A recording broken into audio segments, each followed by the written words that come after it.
Hello! How's everybody doing? It's been a couple of weeks. Sorry about that. Hope everybody's had a good time since then.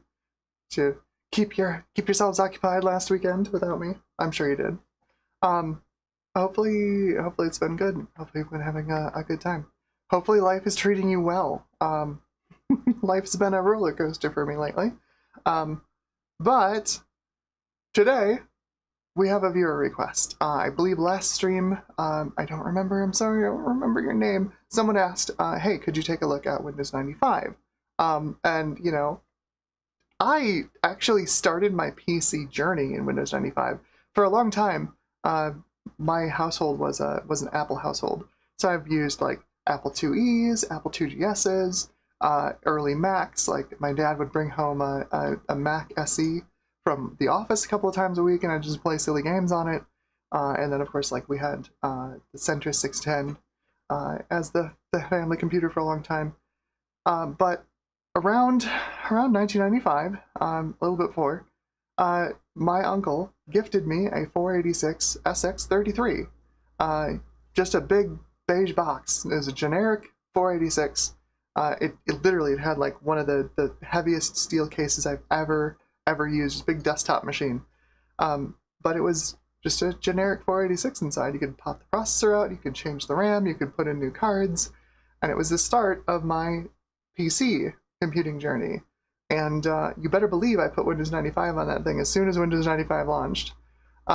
So I cut my teeth on Windows 95, so I'm more than happy to revisit it.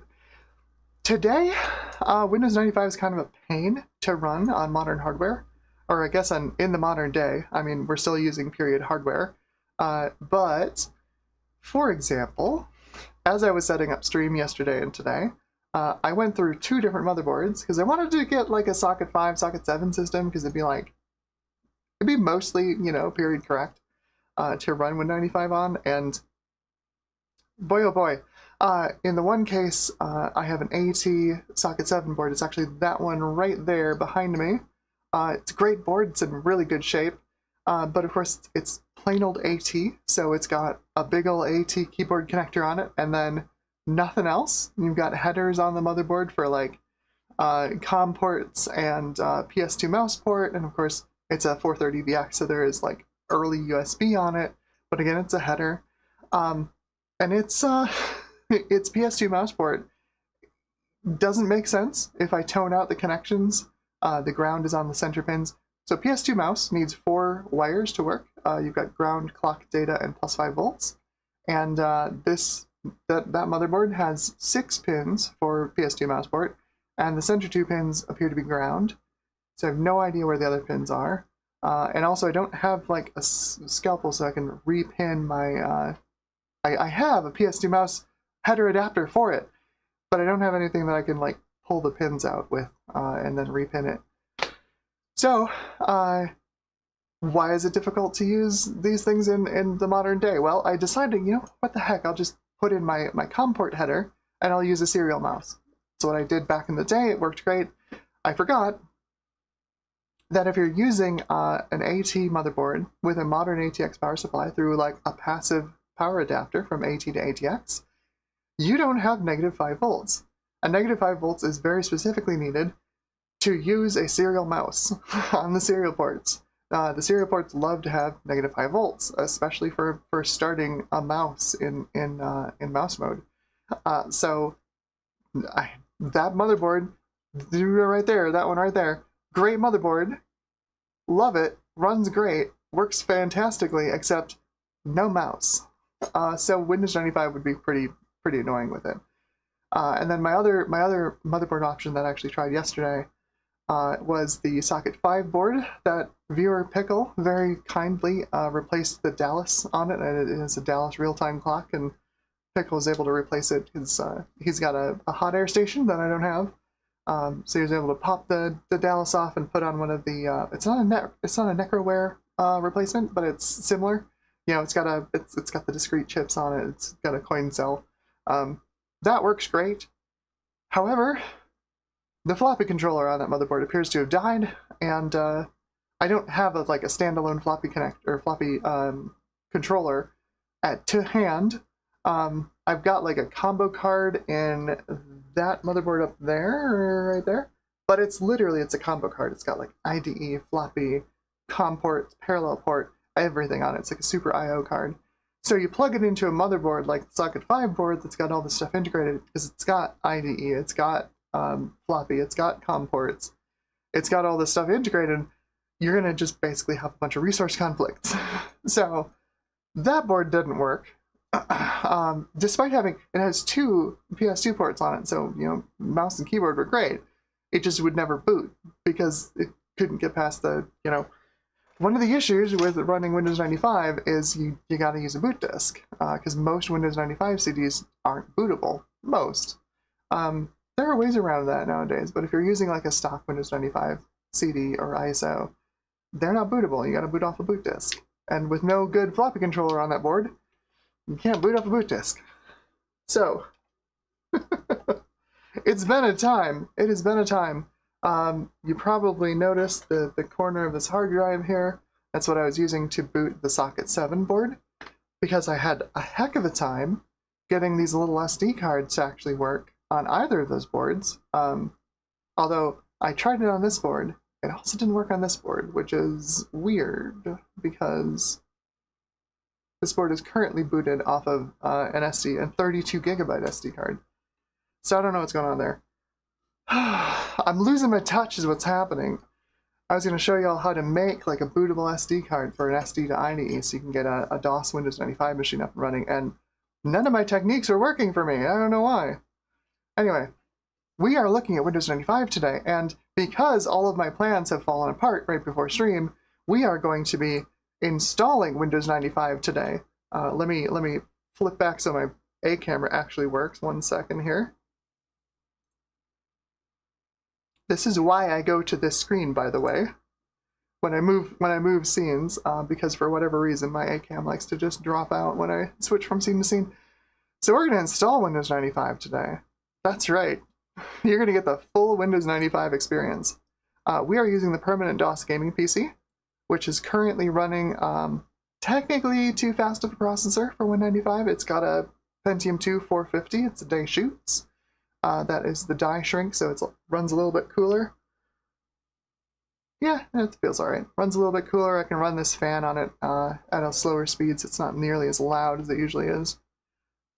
We are running, of course, it's a 440BX motherboard. We've got a, what is this? What is in here? We've got a Matrox G250 in the AGP slot. I've got a 3-com PCI Ethernet adapter in here. And we're running a genuine Sound Blaster 16 with the Serdico E-Wave wavetable adapter on it. So we got some nice vintage tech in this machine. This thing has been super reliable. This is just running on a Gateway motherboard. It's a 440BX, but you can't touch anything on it. You can't overclock it or anything. But it's been super reliable, which I appreciate because half of the time all my tech doesn't work. So let's say hi to chat, and we'll start the Windows 95 install process. How is everybody doing? Jack68K here. Jack says, Windows 95 startup sound. I read that, Jack. As soon as I got in here, I read that. I'm like, oh, you know what? I should plug in the sound to the VGA to HDMI so y'all can hear the wonderful Windows 95 sounds. It's going to be good. Watson Wyatt is here, says, start me up. That commercial was... It was cringe in the 90s, and it is still cringe. Oh, Microsoft is the best at making cringe.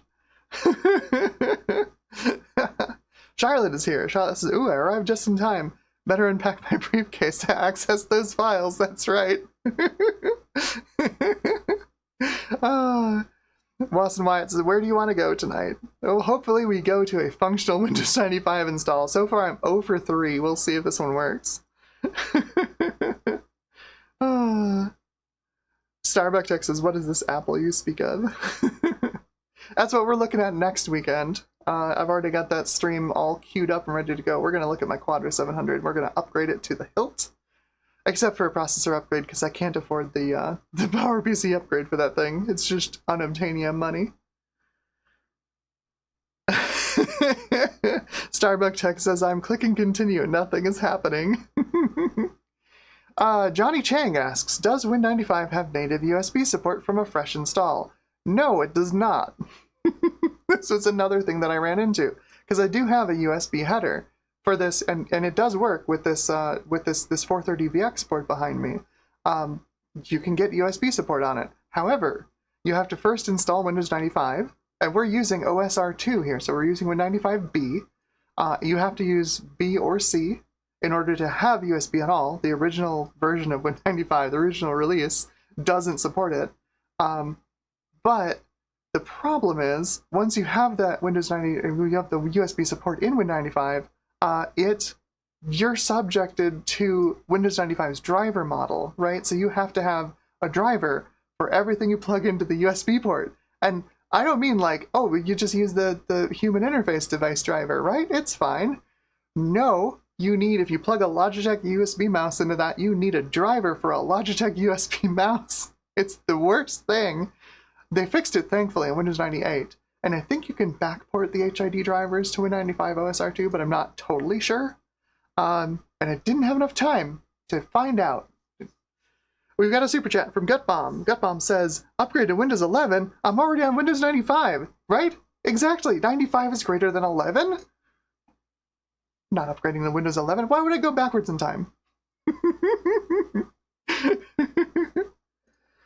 Jack68K says, I don't think I've ever used 95C. It's basically 95B. It's got a couple more drivers in it. I don't remember if it originally shipped. The OSR2 and OSR 2.5 were the OEM servicing releases of Windows 95. They were literally meant for like Compaq, Packard Bell, and Dell to put on their machines that they were selling so that they'd have a little more driver support built in from the start, because they were finding there were so few drivers with the initial release of Windows 95, that these OEMs were having to, install the OS and then have somebody like run a bunch of driver setups so that they could ship a functional machine to a customer. And having a servicing release like OSR2 and OSR 2.5 meant they could take fewer steps to get the functional machine out the door. So OSR2 was never really meant to be used by end users like myself or you guys, but of course they made their way out into the wider world, and once CD burners became a thing in the later 90s, that was how I got my hands on OSR2 back in the day, and it was like, it's a pretty great upgrade from the original release of Windows 95. These days, it's still kind of archaic, because you don't have the HID drivers by default, you don't have USB support in there by default. Things get a little annoying to set up in the modern day. But we're going to do it. We're going to do it. We've got PS2 mouse, PS2 keyboard plugged into this machine, so we should be fine on that front. Obviously, we are up and running, so it doesn't mind the graphics card, at least in frame buffer mode and VESA frame buffer mode, so we're fine there.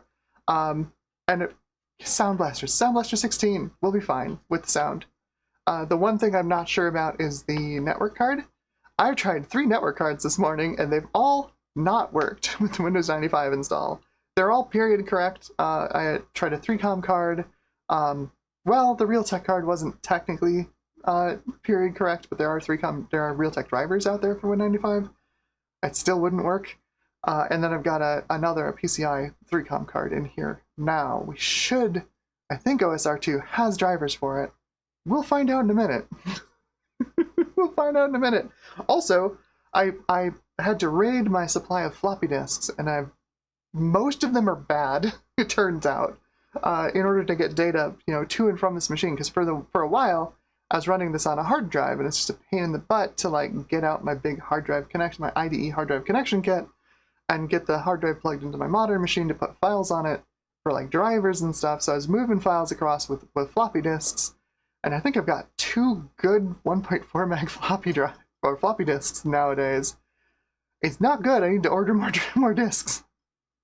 Oh, all right. Anyway, what are we doing? Jack68K says that Windows 95 boot up sound was super high fidelity. Not. Oh. Yep. Watson Wyatt asked what build is this, and I just answered that we are doing OSR2. What else we got on here? I was a little lazy. This is an OSR2 that I've downloaded before. I don't know if it's actually okay.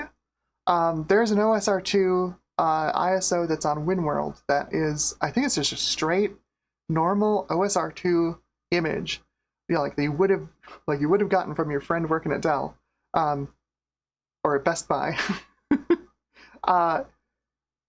This I don't know. I don't know if this has some drivers slipstreamed into it. I don't know if there's like a servicing pack that runs at the end of it, that's a community add-on. I don't remember. We're gonna try it anyway because I ran out of time getting everything set up for stream.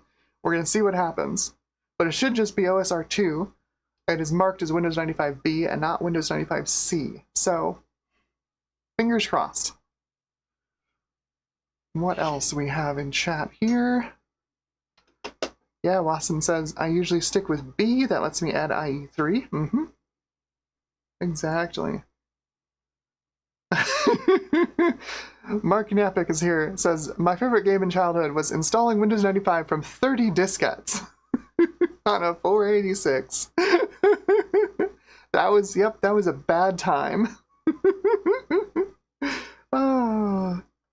The Jack68K says, for a fun time, install from a SCSI CD-ROM. That was me back then, with that always in 2000 SCSI card. That was how I was installing Windows 95, and it was absolutely awful. Raptor Engine is here and says, can you do SpeedSys? Yes, absolutely. We can do that. We're going to do an install here, but then I should be able to get into DOS. We can do a SpeedSys on the machine. We've got working mouse. Yay, working mouse. Alright, so let's get this installed, then we'll hop into DOS and do a SpeedSys for Raptor Engine. Lawson asks, are you going to format first, copy all the files? So, the way I like to install these, I don't have a CD-ROM drive plugged into this machine. It's no surprise, it's no secret that optical drives are getting harder and harder to find that actually still work these days. I do have an IDE optical drive. It's not in great shape. I don't like to use it. It doesn't like to read burned CDs. So I have copied all of the install files off of the Win95B ISO and stuck them in a folder on the C drive, and that's what we're installing off of.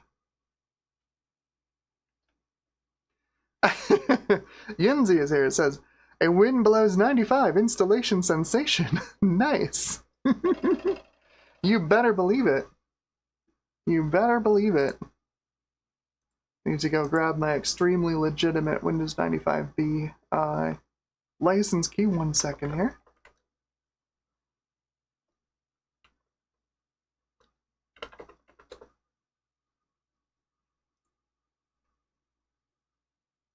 Alright, let's get this going. Yep, we'll install this into Windows. I just nuked it. I just nuked the Windows 98 install that was on this machine. I like to do custom. Here we go.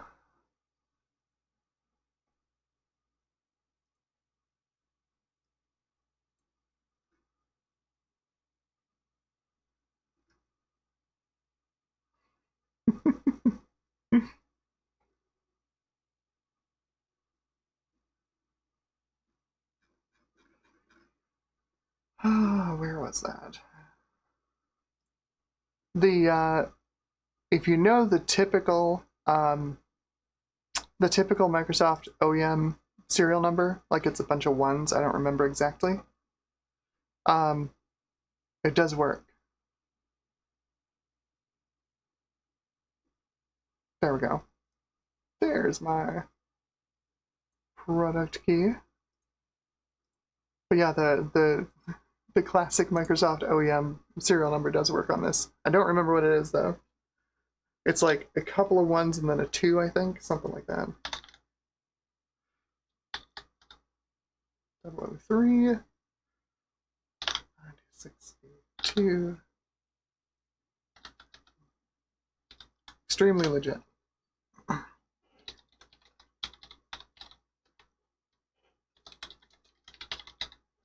Don't forget to subscribe if you like to see me do horrible things to computers. Oh yeah, so I have a menu system installed in my config sys and autoexec bat on this machine.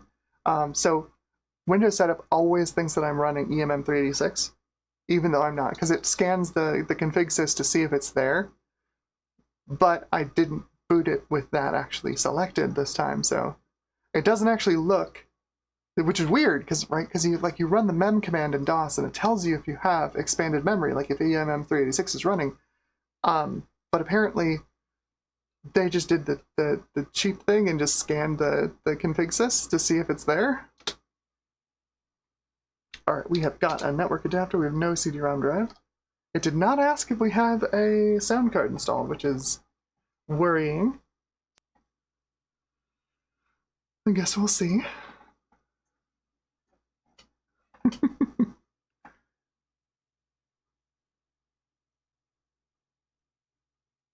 Gutbomb says, I installed Windows 95 from a SCSI CD-ROM with a blue SCSI last week.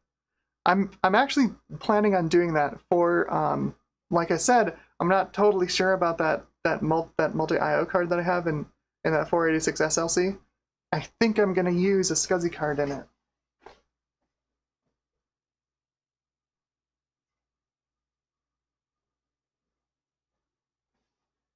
I picked this up on eBay a couple of weeks back. This is that Adaptec ISA card that I think I mentioned.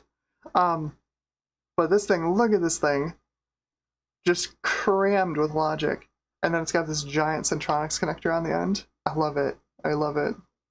I'm going to try and put this in the 486 SLC and use it as the primary, drive interface. We've got 50-pin internal SCSI on here, and then also a floppy controller. So it should work. Maybe. We'll see.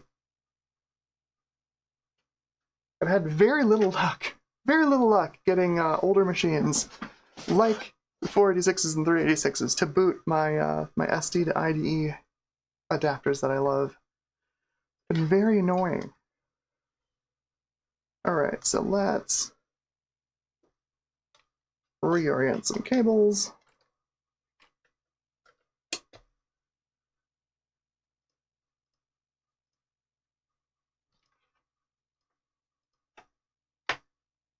Oh, really? I pulled this cable around the back. That's great. Oh, I'm smart sometimes. Most of the time, I'm just me. Okay. Disk tools, yes. Multimedia, yes. We gotta have passport.mid. Don't need anything else. Okay, it does not detect the networking card. Cool. That's going to be fun. We'll have to find drivers for it if we want to get on the network. No startup disk, thank you. Here we go. Windows 95 installation sensation. Everything you do will be easier and faster. Oh yeah, no, it's going to find all of this stuff. Let's do a no to all. I want to replace everything. Because this was previously running Windows 98, so I just nuked the Windows folder, and we're just reinstalling on over the top of it. So of course, when it copies stuff into the program files, it's like, hey, there's newer stuff here.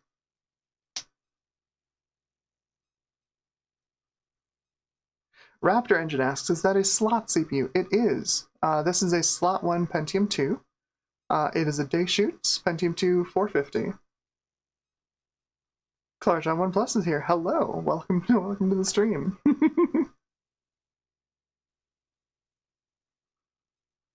Gutbomb says, I'm working on a video right now, basically reminding people that the blue SCSI is also great for old PCs, not just Macs, and showcasing cool stuff you can do with it. Yeah, no, it is. It's a really solid. Honestly, like, I love how cheap my SD to IDE cards are, but one SD card, one hard drive, right? But a blue SCSI, if you throw a big SD card into a blue SCSI, you can have, up to 7 hard drives on that one SD card. It's great. And you get CD-ROM emulation out of it. It's really nice. Blue SCSI's great. I know, it's not just for Macs. It's just not super common to run a PC off of SCSI, but it was definitely a thing it was a thing that people did, before IDE really took over. if you had cache, right? You didn't run an MFM hard drive. You ran a SCSI hard drive, and like IBM in the PS2s, the larger, more expensive PS2s, ran SCSI disk controllers. Jack68K says, "Ooh, MSN." Yeah, let's get on to the Microsoft network.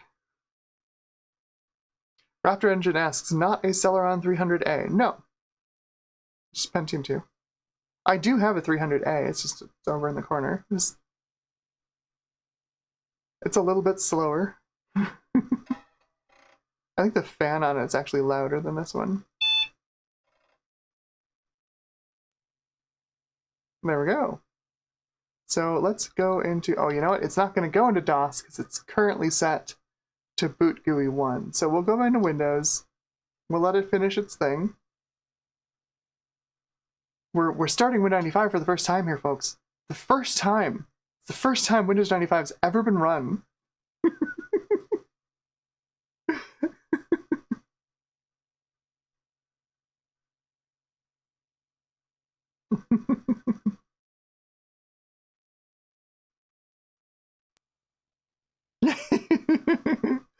Charlotte says, ooh, long file names. We won't regret that MaxPath decision for the next 30 years. As someone who regularly runs into the MaxPath limitation at work, yeah. Oh, Windows.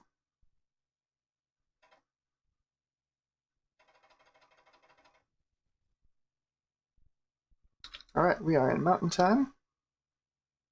Add a printer! We'll just make a laser writer. That's fine. We'll just do a file. We won't print a test page. Thank you.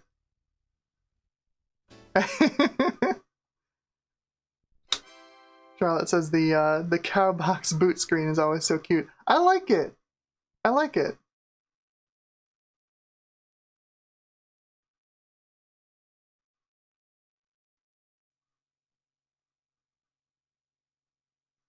It's just a simple motherboard.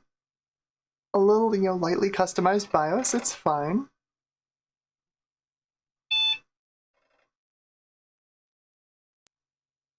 Okay. So now we're going into Windows 95 for real. I think I may have set the color saturation a little high.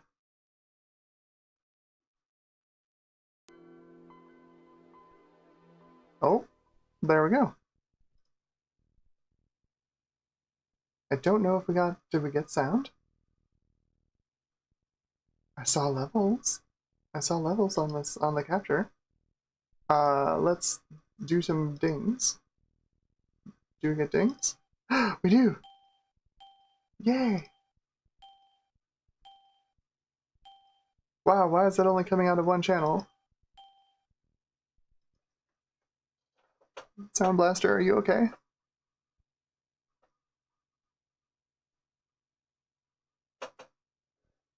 Hey, Pickle's here! Hello, Pickle!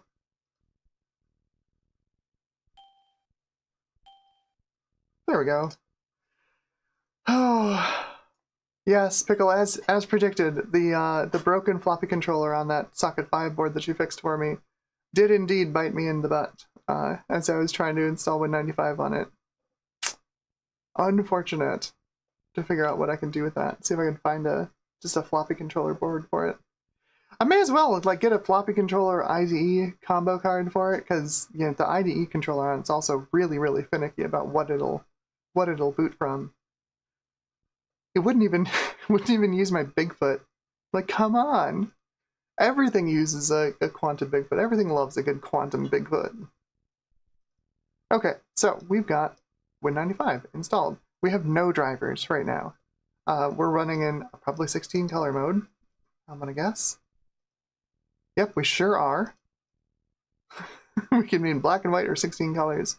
So we need some drivers. I think I've got drivers on here already that we should be able to just install. Let's see, do I have Matrox? G200. That looks like G200 drivers. Let's see if these work. I want to view file extensions.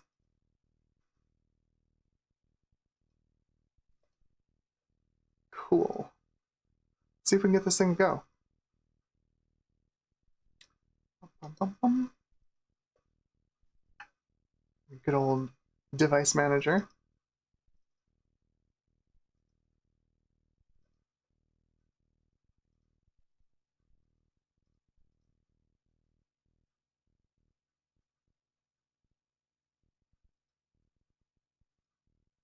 Huh.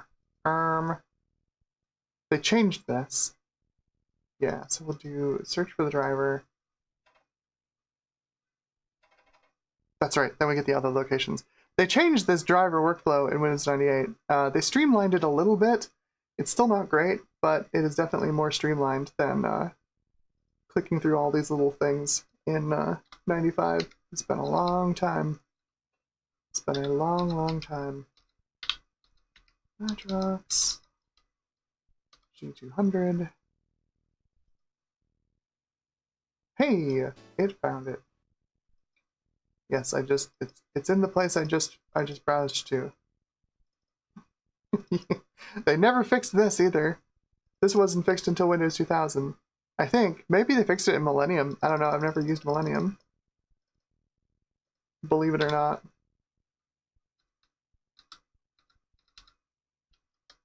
Nope.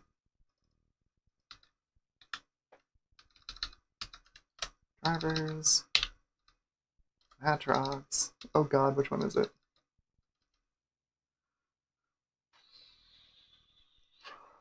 It's the 0.016. It's this one. Ah. Jack 68 cases. Let's manually edit some IRQs. Oh yeah, good times. I'm gonna say no to restarting.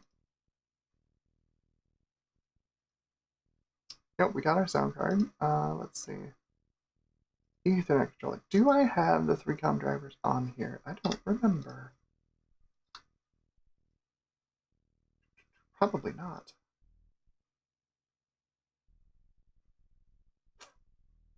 No. No, I don't. Okay. Let's reboot and get video installed.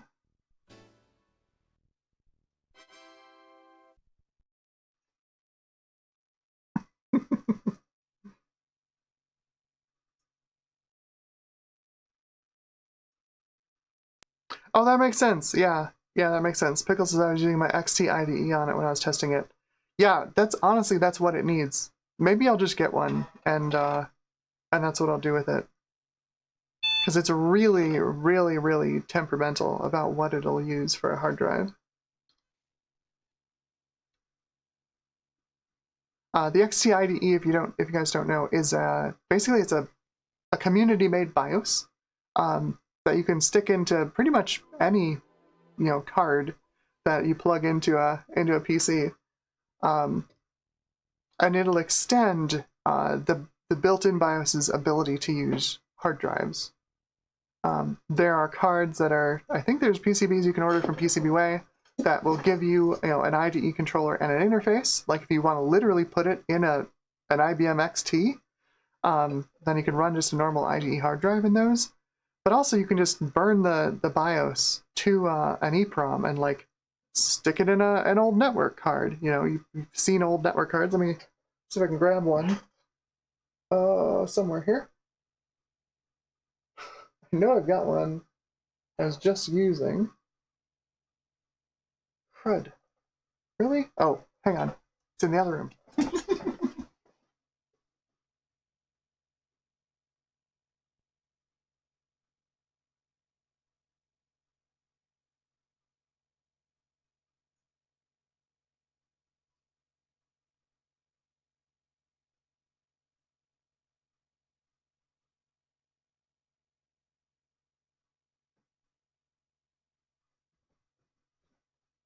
That's not where I was thinking it was.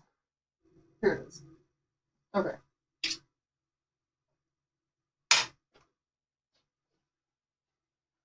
So, for example, if you have like an old network card like this, you see we've got an open spot here for an EEPROM. Normally that's where you'd put like the optional net boot, you know, BIOS for this card. But the thing about BIOS is on PCs is that this can be anything.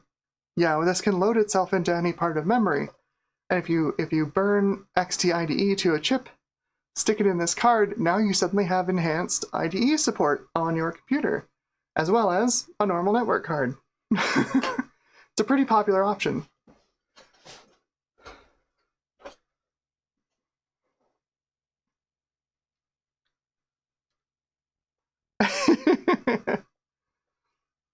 Wilson Wyatt says, running Win95 on a Pentium 2 is like running Win11 on a 64-core EPYC today. It's not quite that unbalanced, but it's up there. Alright, so we've got drivers installed. You can see we've got different colors. It's because we are currently in high color mode. Lovely, gorgeous, beautiful. Let's see if I can do an auto adjust here and get this to snap into position. There we go. That's much nicer. Beautiful. That is a crisp picture. Gotta hand it to Matrox. They always did their 2D image quality well. Okay, so we've got graphics, we've got sound. Do I have the right version of DirectX on here? That is a good question. I don't know if I do. I do, DirectX 8. So the highest DirectX you can run on Windows 95 is DX8. You can run DX9 on Windows 95 and Windows 98. To give you an example, right?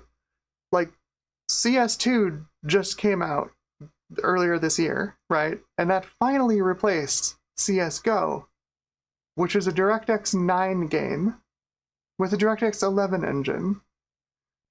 So to give you an idea of how old DirectX 9 is, you can install DirectX 9 on Windows 98.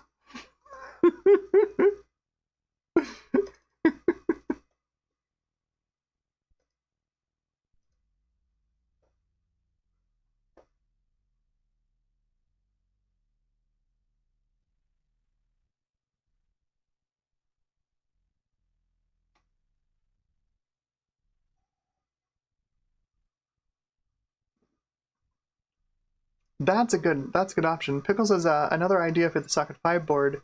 I believe the PicoMem has a floppy image option. That's what I really need to do, honestly, is like I need to get a floppy emulator, some kind of floppy emulator, either the PicoMem with a floppy image option, or like a GoTech or something. I mean, the GoTech wouldn't help me with the Socket 5 board, but like I do still need a GoTech because like my floppy drives are dropping like flies too.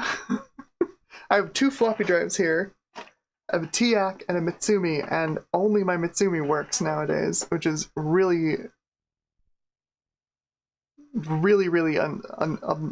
upsetting. Unsettling, upsetting. This needs the decom update. I have that on here, I think. Somewhere. Where's my installs? I've got the decom update for Windows 95. The other thing about Windows 95 is like if you want to do stuff on it, there's so many little fixes you have to install. Here's the fast CPU fixes if you want to run this on a K6-3 or a K6-2 Plus.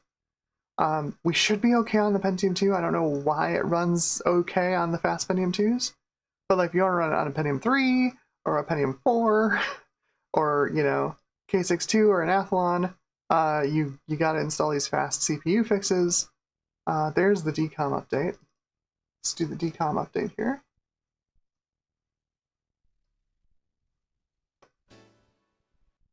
And then, yes, we will reboot ski. Jack68K asks, what happens without the fast CPU fixes? It won't boot. Windows 95 will give you an error about, like, memory protection, usually. And it just won't boot. So you need the fast CPU fix in order to even, like, boot Windows 95.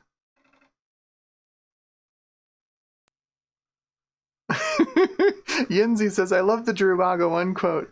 The quantum Bigfoot is so big, it makes your optical drives nervous to be around. It's true. If y'all haven't seen one of these before,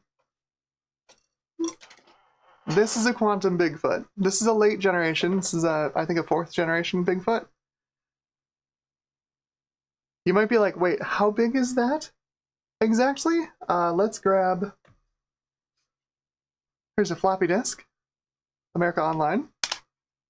For comparison, that's how big the Bigfoot is. And here's a normal Quantum Pro drive, 3.5-inch drive, versus the Bigfoot. It's a little bit large. It's a little bit large. Both of these drives work, by the way. These old Pro drives actually work. I'm kind of amazed. They're like 500 megabytes. This one does also work, kind of. It's an 8 gig drive, but only about the first 6 gigabytes of it actually works reliably. After that, there's lots of problems with bad sectors. Somewhere around here, I have a 1st gen Bigfoot that still works. It's a 1.2 gigabyte. But I can't find it. How do you lose a drive that's that big in a 1-bedroom apartment? Like, come on. Come on, me. What are you doing? Alright, so that should be... Do you think DirectX is actually installed? Let's try and do a DXDiag. It is! We've got DX8. Cool.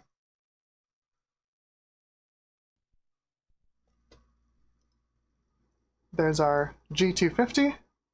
G250 is a Matrox G200 that's a die shrink. It's meant for the OEMs. I think this one's actually an HP card. It's fine. It's like a single pipe around the speed of a... It's a little bit faster than a Voodoo one, but it's not a bad card. Let's see it render some cubes, huh?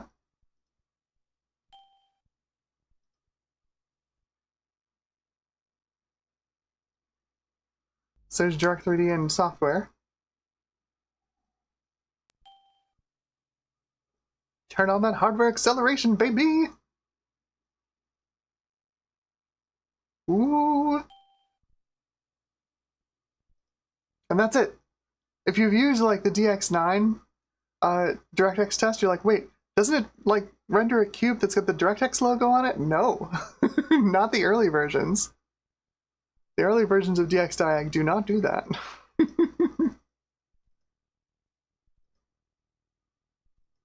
Alright, so let's have some fun memory times with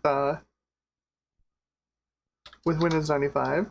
We should have a media folder in here. Yes, yes we do. Got Canyon.mid. Where's Passport? Passport's always good. Now the question is, because I've got the E-Wave installed, is it going to use the E-Wave or the FM synth?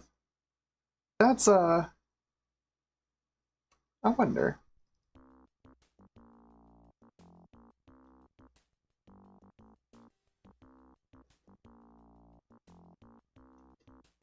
I can't actually hear it.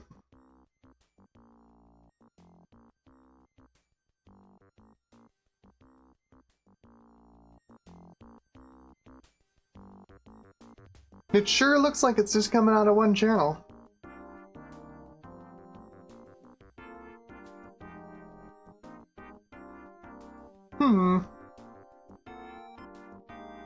Pickle says barely there. Why are you coming out of one channel?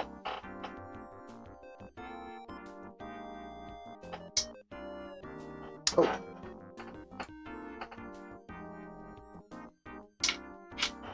No, that's still coming out of one channel. That's weird. Yeah, no, it's definitely right channel only. That's what I'm seeing on my levels. I don't know why. I don't know why. Let's look at the mixer. Yeah, mixer's okay.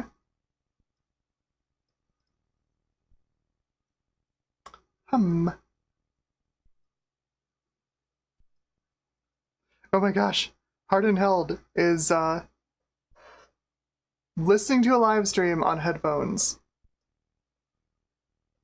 You're braver than the troops, my friend. Braver than the troops. And Pickle says you need the service pack for stereo support. I think I probably need to clean the contacts in my Sound Blaster. It's a little unhappy. All right, so we've got Windows 95 installed. Unfortunately, I have a game I wanted to show y'all on this hard drive, but for whatever reason it won't spin up with this power supply. I think this power supply is on its way out. Doom 95, the first DirectX game for Windows, ported by a team inside Microsoft, headed by someone you may have heard of. Goes by the name of Gabe Newell. Absolutely wild how things all things come around eventually. All right, so I need to edit my msdos.sys. You want to get into the deep plumbing of DOS plus Windows 95. So let me show you my config sys, which is going to be hidden from me because Windows is awesome. Show all files. So config sys. So we just edit this in Notepad.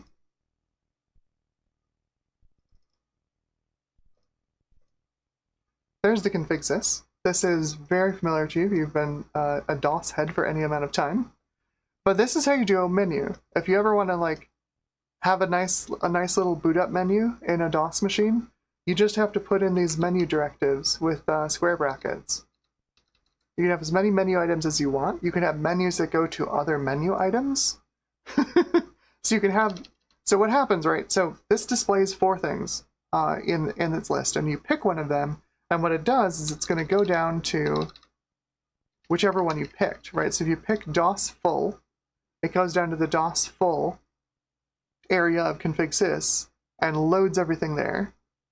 And then it'll continue on to the config sys, or onto the autoexec bat, and you'll have that menu selection as a thing you can use. Let me show you the autoexec as well, because that goes along with this, right? So once you get through the config sys on a DOS boot, you go into the autoexec bat, and that is going to be here. Edit. Similar idea. So we set some stuff that we want to set no matter what we're doing. So in this case, we've got some instructions here for Voodoo 1, because I have frequently run a Voodoo 1 in this. And then we do this go to %config%. That's the menu option you picked in the config sys. And you just set up these labels. If you've ever done batch scripting in Windows, this is the same thing. This is where it came from. So you can set up a label with a colon, and it'll go to these. These are case sensitive, so make sure that your case is correct all the way through your config sys and your autoexec bat. But then you can just, like, if we picked DOS full, then we're going to go right to here, and we're going to load all this stuff. And what this will do, you see I've got to go to end. In the autoexec, it's going to just continue executing down.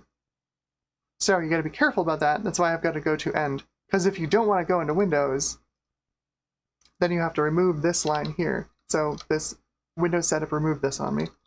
The win, : that'll start up Windows.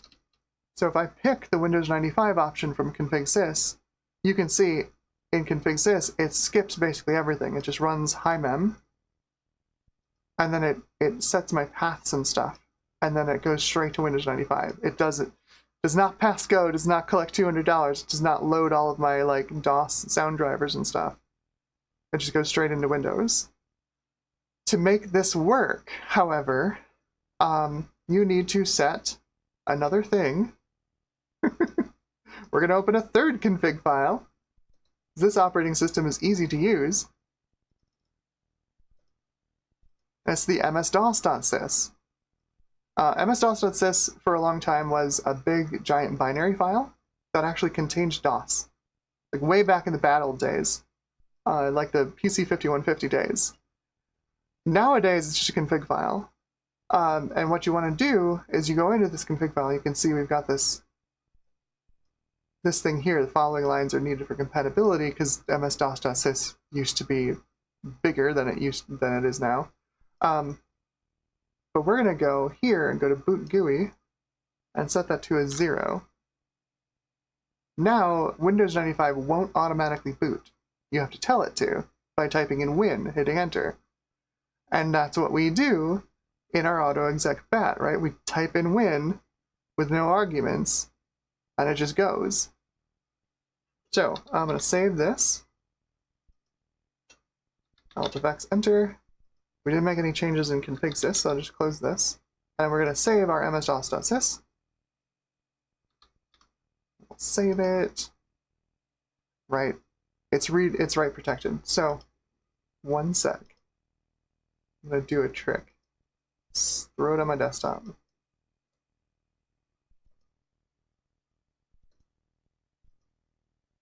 Turn off a read-only. And replace it. Plunk. There we go. Okay. So, now we reboot. We can pick one of the DOS options and we won't load into Windows 95. This is like the nicest thing. This is the biggest quality of life feature. You don't have to boot Windows 95 and then hit the restart in MS-DOS mode option. You can just go straight into DOS if you just want to like play some Duke Nukem or something. It's great. So we're going to reboot and we will get, oh right, that's another thing that changed. Windows 98, of course, in Windows 98 you can double click these and it'll select it. It'll say, oh yeah, you want to restart the computer, just double click it. Not Windows 95. I've been using Windows 95 or Windows 98 for a long time. Forget how many differences there actually are between 95 and 98. This is good. This has been a good exercise. I'm relearning things. Pathways in my brain that have been dark for decades are lighting up again. Maybe they should stay dark. I don't know. So here's our menu, right? Here's the menu that we just set up. We can go into DOS with no extended memory, and ta-da! We have a DOS, we have a command prompt, and we've got all of our Sound Blaster stuff set up, ready to go. So Raptor Engine wanted to see speedsys. I think I've got a batch file for that. I do. So speedsys.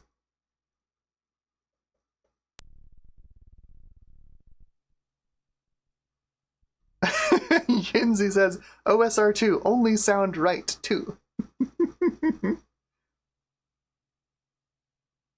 No pizza, left beef. There you go. Pentium 2 450 day shoots.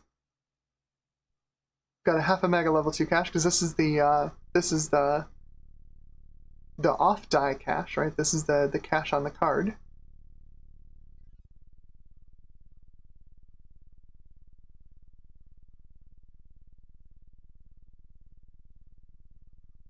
And yes, this is you can see the main board identifies itself as the Gateway Tabor 3.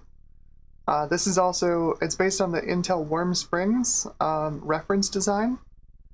And yeah, it's just a 440BX. It runs Pentium 2s or Pentium 3s. It's quite nice about it, actually. It'll do up to 100 megahertz frontside bus. You don't have any options for changing that frontside bus, right? Because we all know, well, maybe we don't, but it's a pretty well-known fact that the 440BX is perfectly happy overclocking itself to 133 megahertz, which is a great way to take, you know, late model Celerons that run on 100 megahertz bus and push them up to 133 and get a much faster system. Back in the day, I had a 440BX, not one of these gateway boards. It was an actual board, and had overclocking controls. And I had a Celeron, what was it? It's Coppermine 128 Celeron, so it had half the cache of the Coppermine Pentium 3. But it was the 667? No, the 633, I think. No, it was the 667. I don't remember. But basically, you take it from a 66 megahertz frontside bus up to a 100 megahertz frontside bus, and suddenly you have like a close to 1 gigahertz, you know, Celeron. It was really nice. The thing was fast. It was a good time. It was a 633. 667 sounds familiar, but I think maybe it was the 633. All right, anyway. Shut-up! No, it was the 667 was the one that you wanted to get because it would overclock to an even gigahertz, right? 66 megahertz, 10x multiplier, 667, right? You run at 100 megahertz frontside bus, you get a gigahertz. Now I had the 633, which gave me a 950. No sweat too, just a regular cooler on it. Just bam, did it. 950 megahertz. It's great.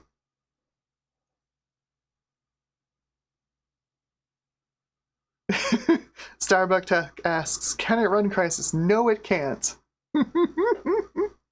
Not in the slightest. Johnny Chang says, is anyone in the chat a user of the Anand Tech website? Yesterday they announced their closure after 27 years. I am a user of the Anand Tech website, and I'm extremely saddened by their closure. I was there when it launched. It has been a phenomenal website for those whole 27 years. It's been amazing. And I'm really sad that they're shuttering because they had like the really nerdy content, right? Like they did the deep dives on architectures and God, it was so good. It was telling, right? Reading the press release where they said that their publisher was, by the way, our publisher, who also happens to publish Tom's Hardware, is letting Tom's live, so you should go check them out. And like, Tom's Hardware has been a trash fire for the last 10 years, right? Like it's chewing gum journalism, and it's riddled with ads, and half their graphs and images don't work anymore. Like, it's been terrible. Oh my gosh. Andreas Garcia gives me a $5 super chat. Thank you so much. How are you doing? Welcome to the stream. Good to have you here. Thank you so much for the super chat. Pixel Pipes is here. Hello. Pixel Pipe says, I appreciate the presence of a Bigfoot. Yes. Oh, you have been here for a while. You've only tried making menus in AutoExec. Yeah, no, if you make it in config sys, you can really have some fine-grained control over the system. So that being said, we're gonna boot back into Windows 95. We don't have our AGP Gart driver installed yet, so we don't actually have like the full power of our high-performance graphics card from Matrox. Well, supposedly, so Asmodeus says, all those vintage reviews gone. Supposedly, their publisher's going to keep the website online indefinitely. But we've seen what these companies do, right? Like, as soon as it becomes, I don't know, boring to them, they pull it offline. So I don't know how long they're going to stay online. I hope they stay online for a while, but like, because just a couple of days ago, I was looking up a review for an old graphics card. Because I'm like, so what were they testing this card with when it came out? I was surprised to find, what the contemporary graphics card was. Because you look on like Wikipedia, say for like a Radeon 5870, right? Like, oh yeah, it's DirectX 11 card. Clearly, it must have competed with the original Fermi, right? Not at launch.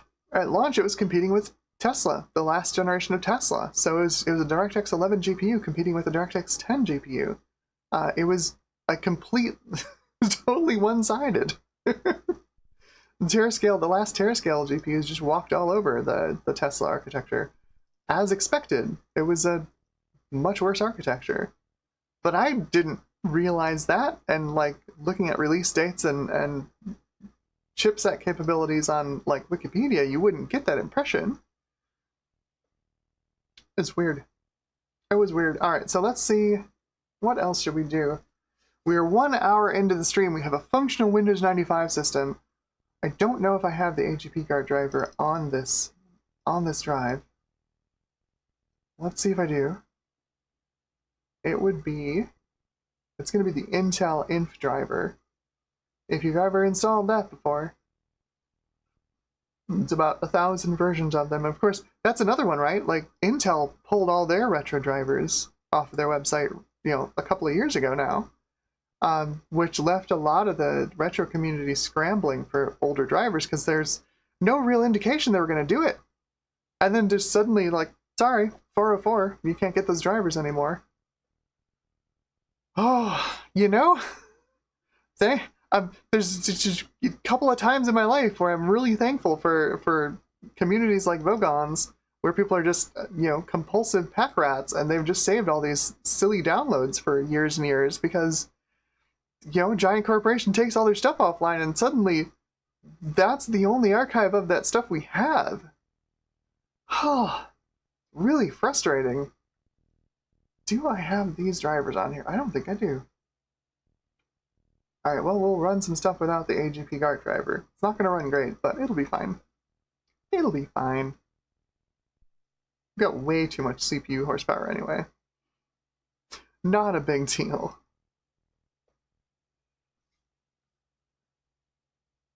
Nice. Gutbomb says, I have switched to a Matrox Millennium as my primary retro graphics card, paired with a Voodoo 1. And yes, that is I sent Gutbomb a care package of old retro graphics cards. If y'all were here for that big stream where we had the whole box full of graphics cards and like 90% of them worked, yeah, several of those cards made their way to other folks. Some of them went to Gutbomb. I'm glad you're using them. Those were cool cards. I was impressed. Like, their 2D acceleration was really good. 3D acceleration was hot garbage. But that's why you pair it with a Voodoo 1. That's exactly why you pair it with a Voodoo 1. Alright, so let's get some games. I've got some Windows games in here.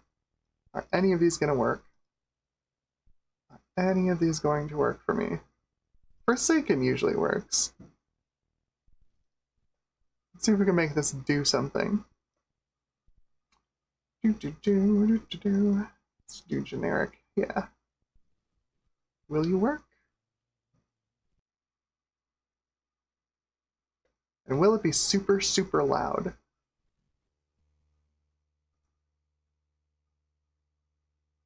That looks like it's working. What resolution is this running in? I don't know what card I ran this with last. Probably the Voodoo 1. But it could have been an S3 Verge. Knowing me. Oh no, that's definitely S3 Verge resolution. Let's get this up into a normal resolution here.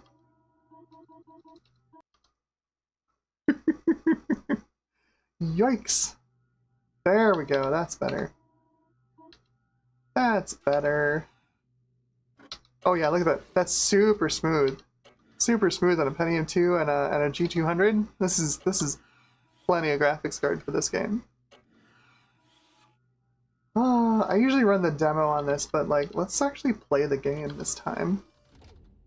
I don't think I've ever played the single player game of this.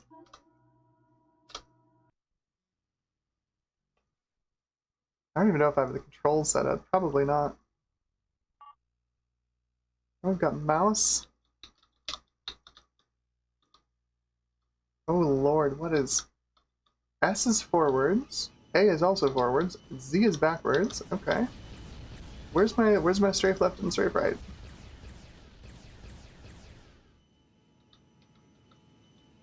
That's roll, okay.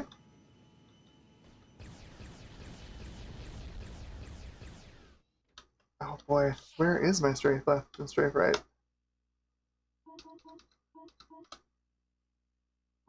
I can't change my controls in here. Really? And I have definitely got my... Hang on. Where's my capture card? I've got the saturations turned up way too high. Sorry about that.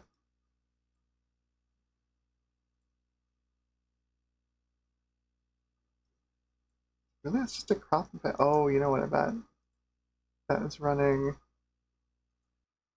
Let's see if I do that. It's a little better.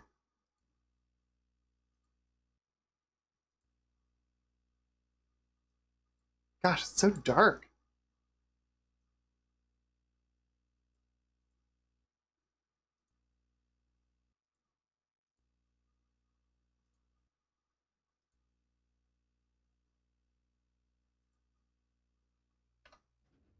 That's a little better. Okay. I need to see if there's a way to set the controls on this. Controls are bonkers. Sound visuals. No, there isn't! No! Oh boy.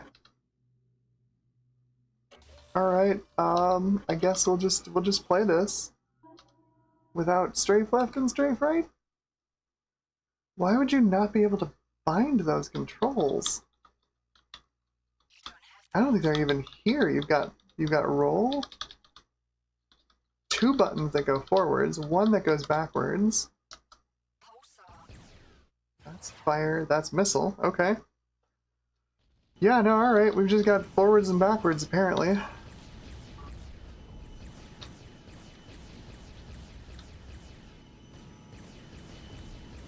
Need to plug in a gamepad on this apparently.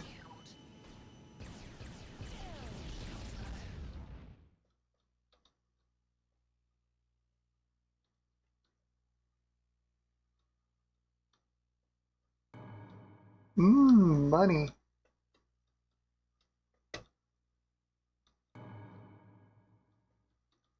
Where do I have to go?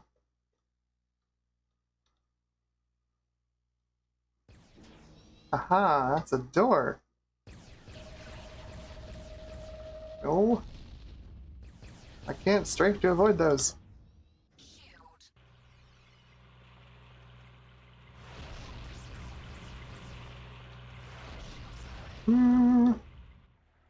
Let me out of here.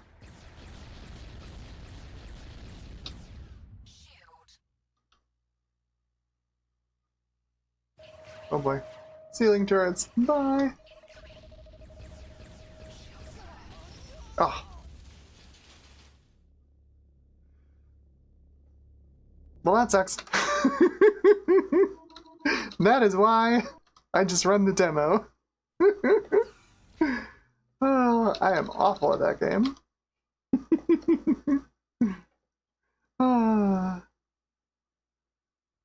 All right. What do I have on here? It's actually probably gonna work.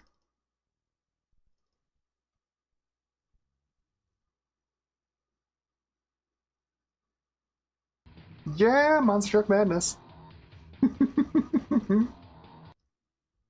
This actually work?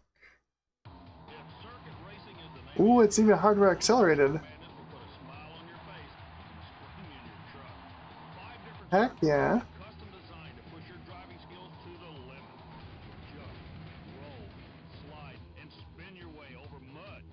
I think we looked at this recently, and there's supposed to be some fog that I think is only rendered correctly on 3D effects cards.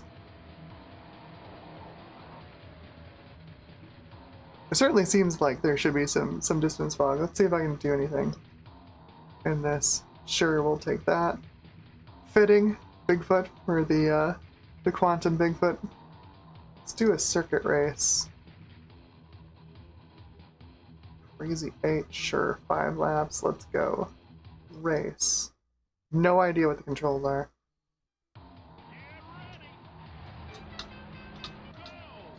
Oh boy. Oh boy.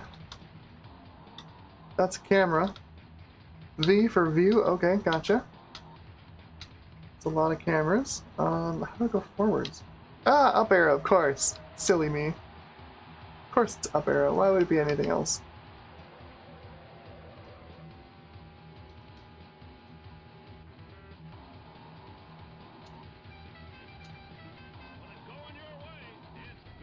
I'm so far behind everyone now.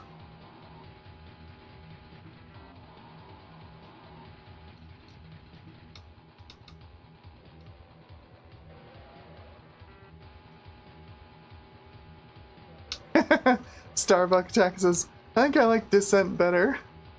Yeah, me too. Me too. Descent is my preferred nausea-inducing 6 depth of field game.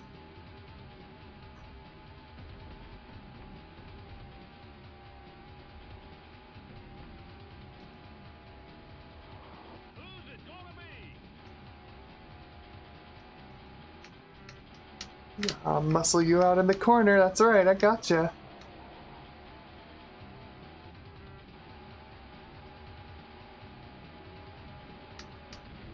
Oh. Trying to go for the inside line, I get blocked. Get out of my way.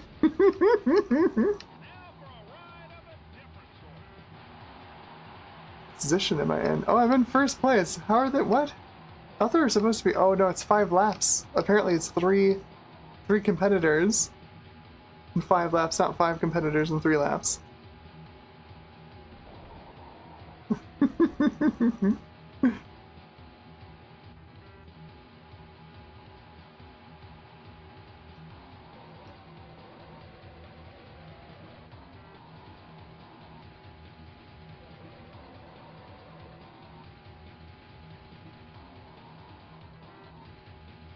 I run over these.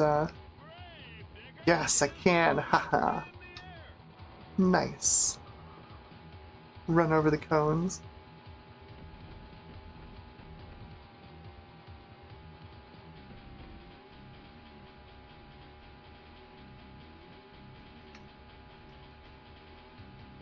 Yeah, I'll cut the chicane.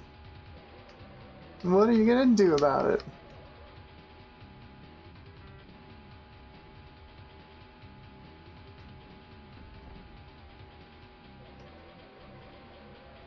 Man, this is so primitive. The draw distance is just brutal. Pop-in is like 10 feet in front of your truck.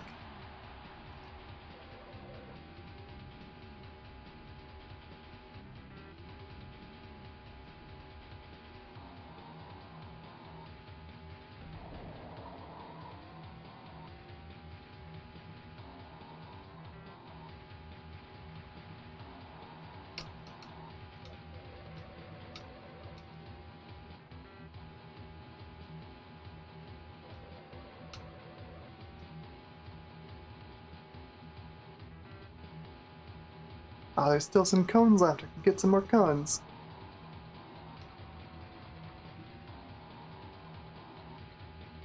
Oh, this is only lap 3? Screw this. Alright, I'm bored. Sorry. That does work, though. That's nice. Dun-dun. Exit.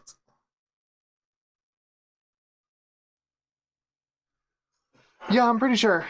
Monster Truck Madness is very early. Very, very early 3D accelerated game. What do we have for a date? Yeah, 96. August 96. That would have been... Yeah, like what, DX3? Maybe? Starbucks says, yeah, yawn, boring. Understood. Understood. What else do I have on here? I mean, we can run some classics, some real classics. Unreal Tournament demo.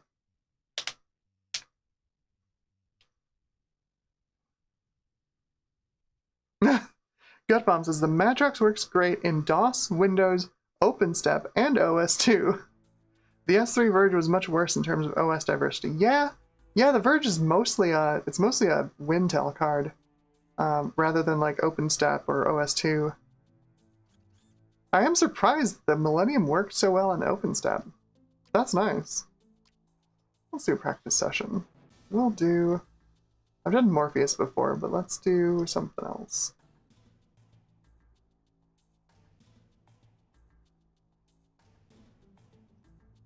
Tempest. We got some thunder outside. Hopefully the stream doesn't cut out on us. Let's see. Bots. We got 4. That's fine. Let's go. I hope this is... I hope my sensitivity is set high enough. Yeah, that's good.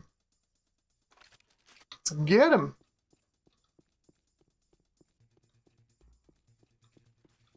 So we are, of course, running in direct 3D mode, which is a little more bare bones than running this in Glide. I mean, I do have a Voodoo 1 right behind me. I could just fix that by putting the Voodoo 1 in here.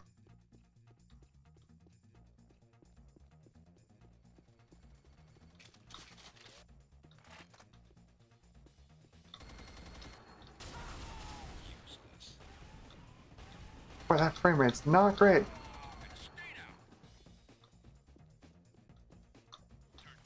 Not outstanding.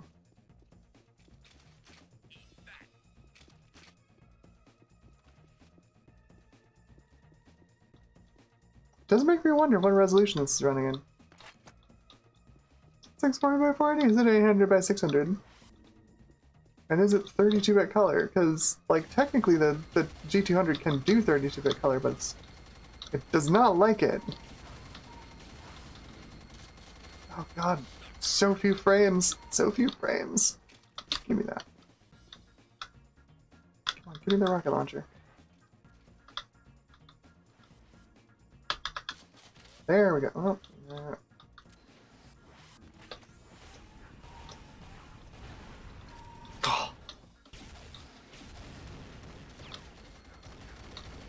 Oh, I'm so dead. I'm so dead. It's not a fight I'm gonna win.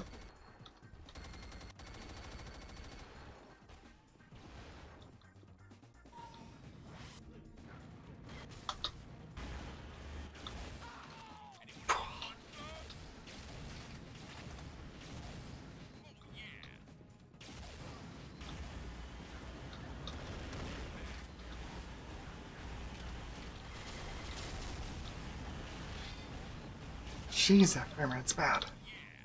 I bet I could run this in software mode and have it be faster. Alright, what is going on? Oh yeah, no, we're running 800 by 600. Yeah, that's not gonna work. G200 is not nearly fast enough for that. Not even close. Probably running this on a Voodoo 3 before. That would explain that. Let's go with medium world texture. Okay. Oh, so much better. So much better. Frame rate. This is only an 8 meg card, so that was why I turned down the texture quality. I don't know if this game uses more than 8 megs of texture RAM, but you never be too safe. I have a big hole to climb out of as far as frags. Oh, I'm just getting annihilated.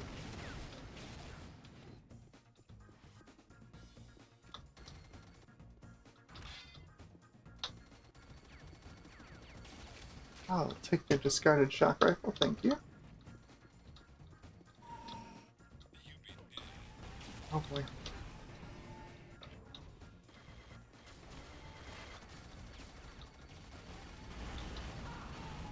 Aha! Oh, damn. Victory! Crap.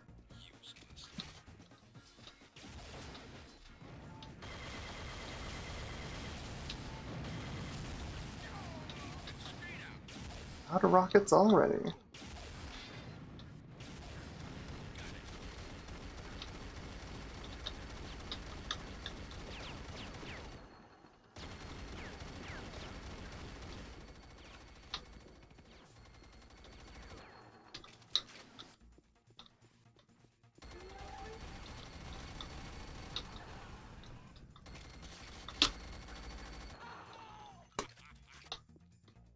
Where is the...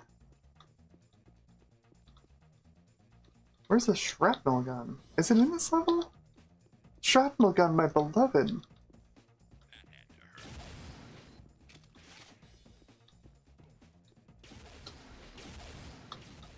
Oh, hello.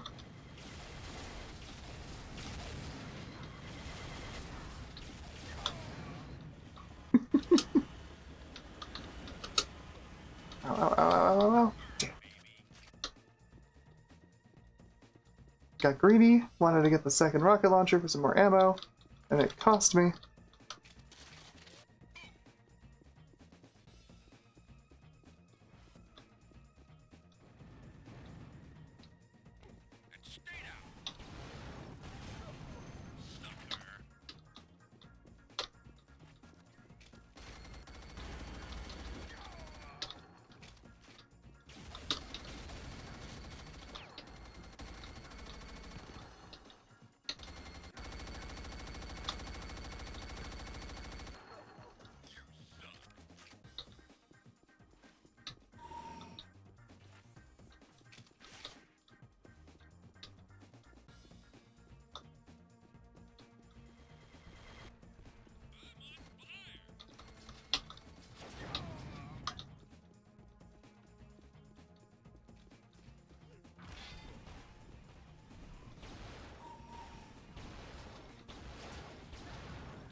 Yeah, I saw you running for that health. You're not getting that.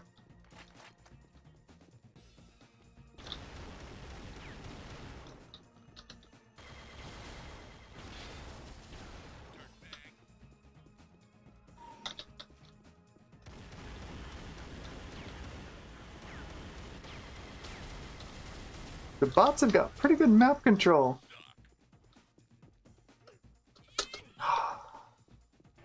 Weapon pickups are a little scarce. Also helps that I don't know this map super well.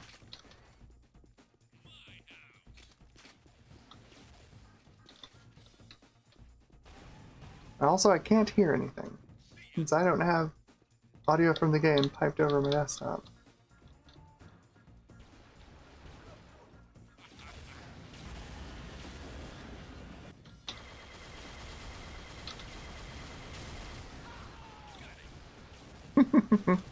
Alright, well that works. It's not amazing on a G200, but it works. Yes! Yes, thank you. The flak cannon. It is a shrapnel gun. I mean, you either, you throw a grenade full of shrapnel, or it just launches pieces of shrapnel directly. Oh, what else? What else? What else? What are y'all looking for out of Windows 95? We've got a pretty decent little setup here. We've got DOS booting working correctly. We've got Windows up and running. 3D stuff works. It's pretty nice. The machine's running pretty nicely. We don't have networking because I don't have drivers for the network card on here.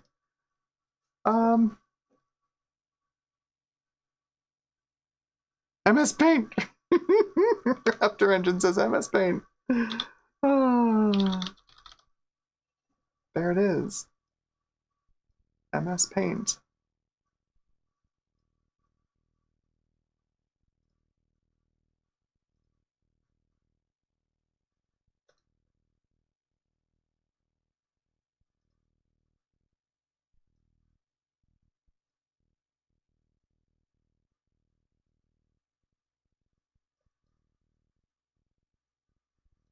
I've never used this application seriously, not even in the slightest.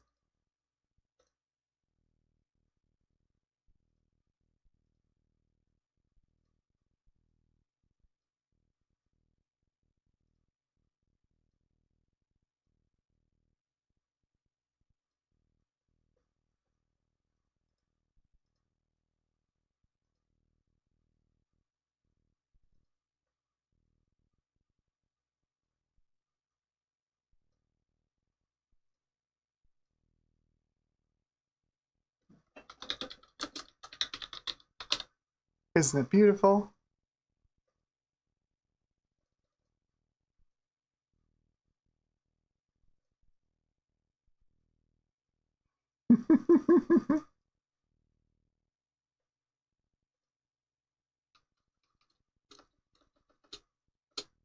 Oh, look at that. There we go. Indistinguishable from the normal channel logo. Completely indistinguishable.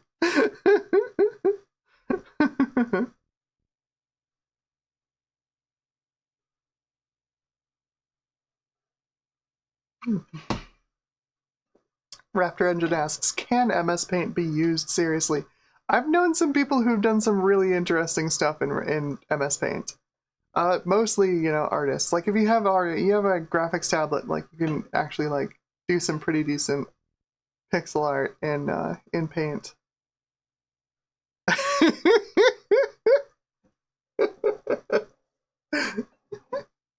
Godbomb says, I love your new logo. Please make a shirt with that.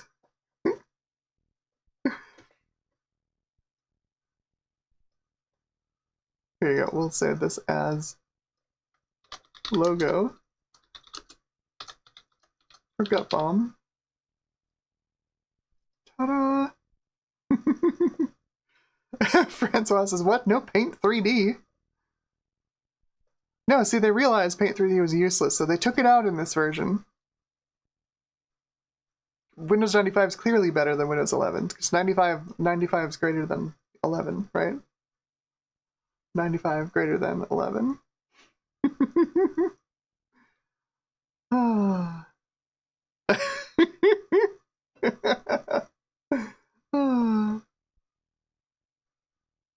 What else? What else? What else? What else? What else? What do I have in here for mod players? Oh, I've got Cubic Player for DOS. Modplug Player, does it run? It does! Modplug Player works. Nice. Do I have any... Got some Leviathan mods on here.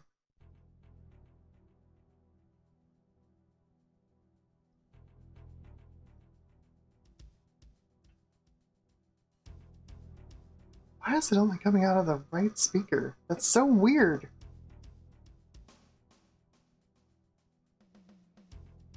Raptor Engine asks, Quake 2.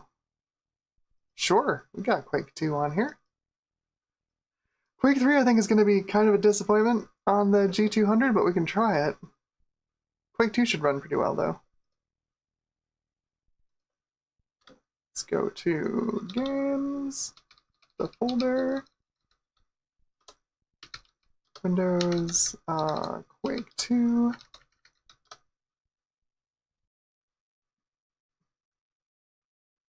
Woof! What is that video mode? Yikes.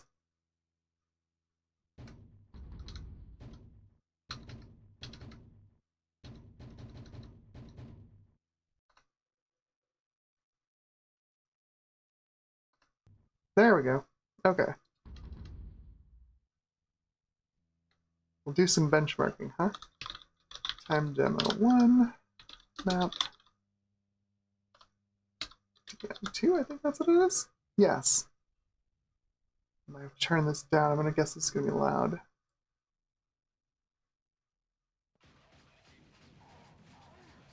Shouldn't be too bad. Yeah, G200's not too bad in Quake 2. Like, it's a single pipeline card, but it runs fast enough that the basic multi-texturing in Quake 2 isn't that bad. Yeah, 40 FPS, that's not bad at all. Not bad at all. That's ballpark Voodoo 1. It might be a little faster than a Voodoo 1, but it's ballpark Voodoo 1. It's not bad. Very playable.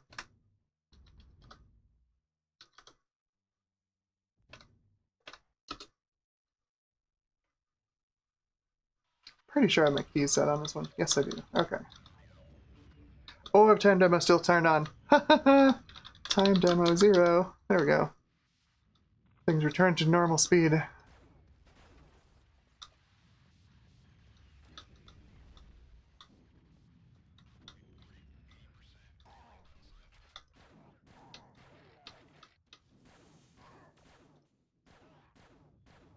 Yeah. Quake 2 runs pretty well. Not too bad. Eminently playable. No real issues as far as performance. That's mostly down to the Pentium 2. Quake 2 is a little much for the original Pentiums. Like the 200 MMX usually had a pretty good time in Quake 2. But like, you know, you were running Quake 1 pretty nicely on like a Pentium 75 or a Pentium 90. Quake 2 is going to be a little disappointing in the performance aspect.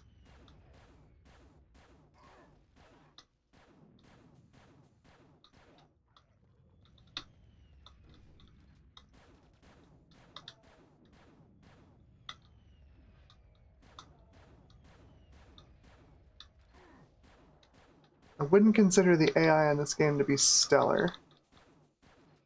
It does a few annoying things, like try and duck. I did not pick up the shotgun. I gotta go get the shotgun, or I'm gonna be in a world of hurt next level.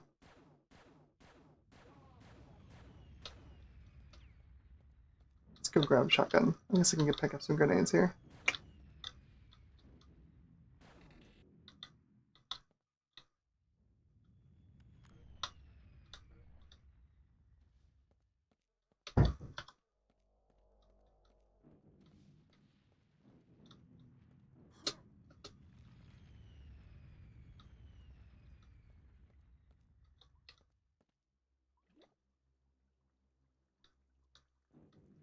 So, back when I played Quake 2, I was playing Quake 2 on a Cyrix 133 PR166 with an S3 Verge. So 3D accelerated Quake 2 was not a thing for me. Let's do this. Shit. Nope, run. Let's do this correctly. You hold down the C key to crouch, but I want to throw that up there. That should take out pretty much everything up there. Yes. Excellent. Give me that shotgun. Oh, hello. There you are.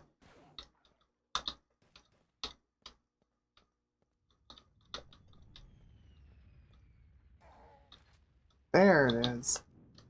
Gotta have the shotgun, or you are in pain later. So how many stupid blaster shots it takes to kill these guys is one shotgun shot. Let's get out of here.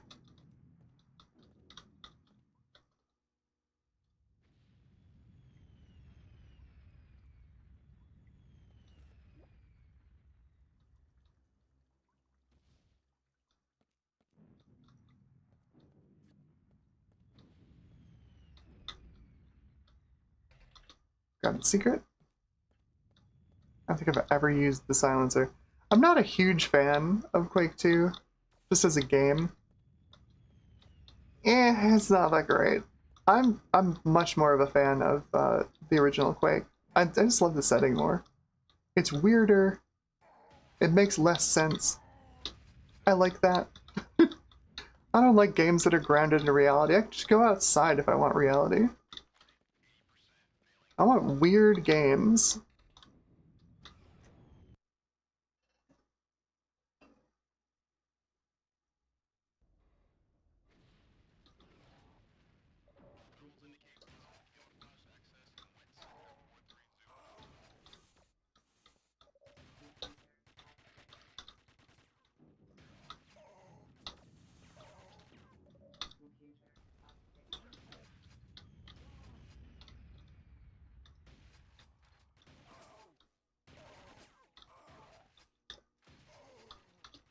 Oh, I'm dead. But yeah, Quake 2 runs just fine. Let's try Quake 3. I think it'll be a little less fine.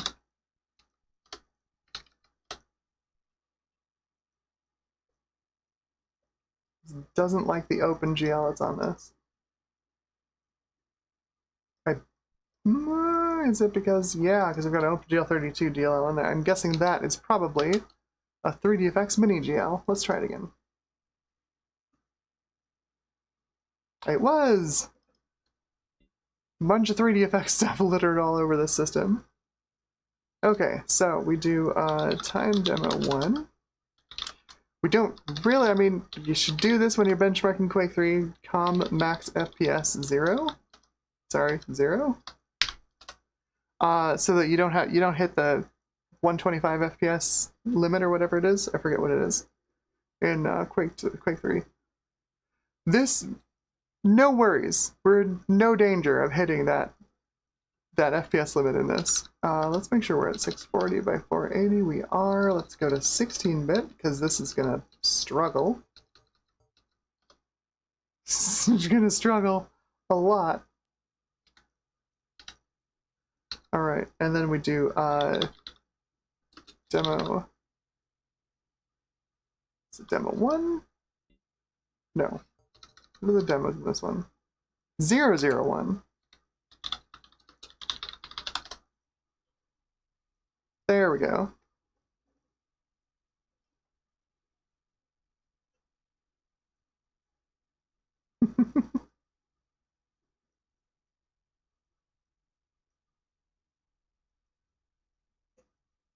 Ah, Raptor Engine asks, do you have CPU Z? Well, CPU Z, we can try it. It doesn't usually work on Windows 95. Give it a try, though. Is this running? No. It's running just brighter than I'm used to seeing Quake 3.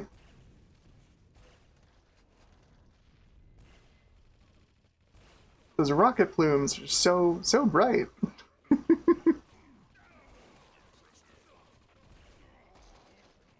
It's definitely doing multi-texturing, though. This would look markedly worse if we were not doing multi-texturing.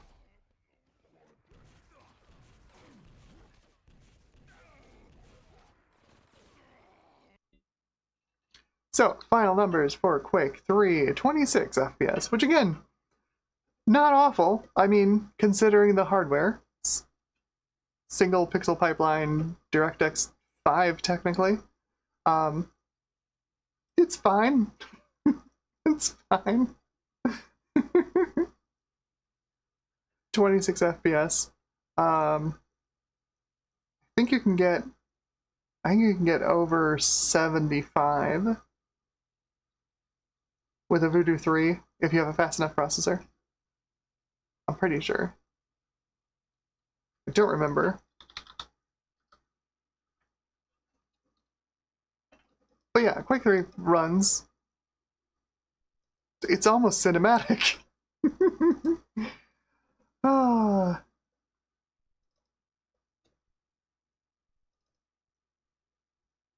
Will Hydro Thunder work? Or does it need a Voodoo? It sure looks like it's gonna work.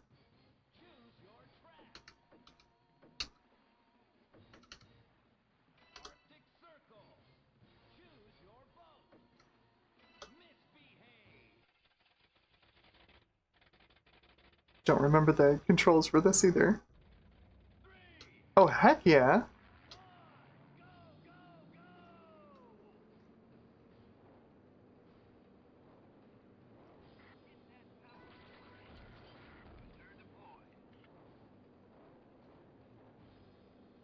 Yeah, this runs alright.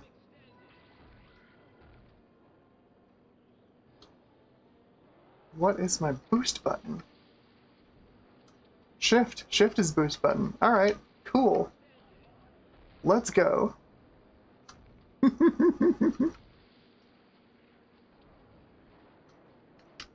I forgot how much I love this game.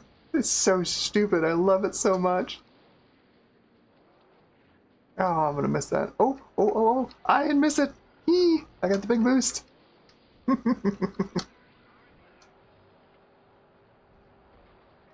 Oh.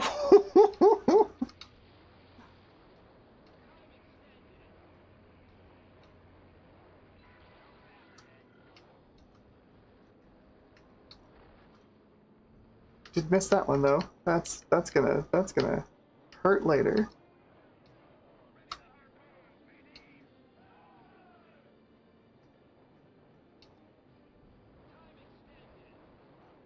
Running out of boost. I forgot about that. The tugboat takes the ramp. This is you might not like it, but this is what peak gaming looks like. I like my games with a little bit of ridiculousness in them. I'm gonna be out of boost. I'm out of boost. Oh, I can't get that boost. Oh, this is an unhappy Amber. I don't have my boost.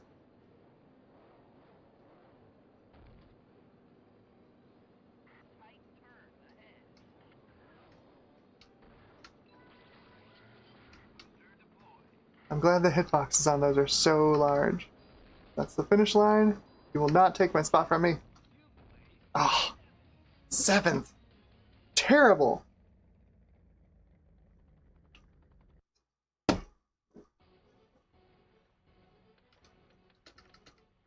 We're gonna call that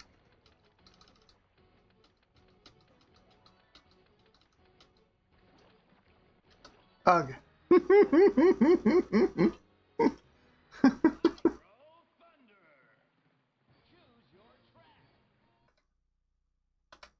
That is alright. That actually works pretty okay on the Matrox. I'm surprised. Good old Hydro Thunder.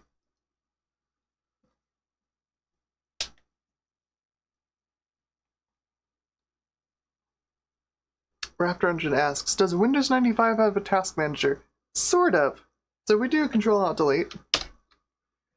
We get the close program dialog box. And this literally just lets you kill a task that's running. And you can kill Windows Explorer, which is the main UI, but also System Tray, which is the down in the very lower right corner. You can kill off the System Tray if you want. Like let's say we do this one. This will kill off just this window. Boop, gone. There isn't really. So like Windows 10 and Windows 11's task managers, right? They also integrate like performance metrics and stuff. That's in a separate application. That's going to be in Perfmon. We go into System Tools. We should have, in this case, System Monitor. And you gotta set this all up yourself. But you can get like your processor usage, your memory usage, all through here. Oh, let's turn this update interval up so we can see this actually do things. Add items. Let's add our memory. Let's go with free memory. A little low on free memory. I think this says 128 megs in it. Most of that's going to be disk cache. We can put like, I don't know, bytes read per second, right? So then we can open up a folder, traverse the file system. That should give us some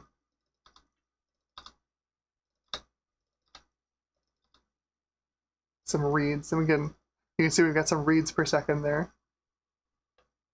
But yeah, instead of like consolidating it all into one app, it's across multiple apps in Windows 95 and 98. The task manager we get in modern Windows is inherited from Windows NT.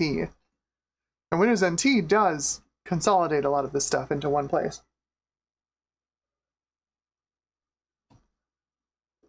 But yeah, you can kind of get an idea of how your system is performing.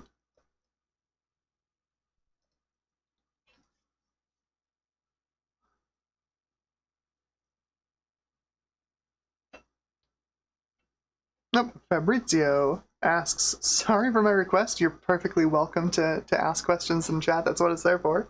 What build am I using? Well, let's do WinVer.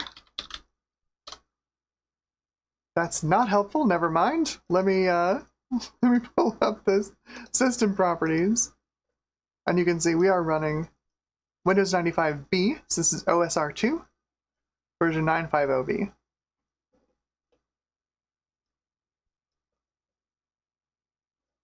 It thinks we're on a Pentium Pro. We're on a Pentium 2.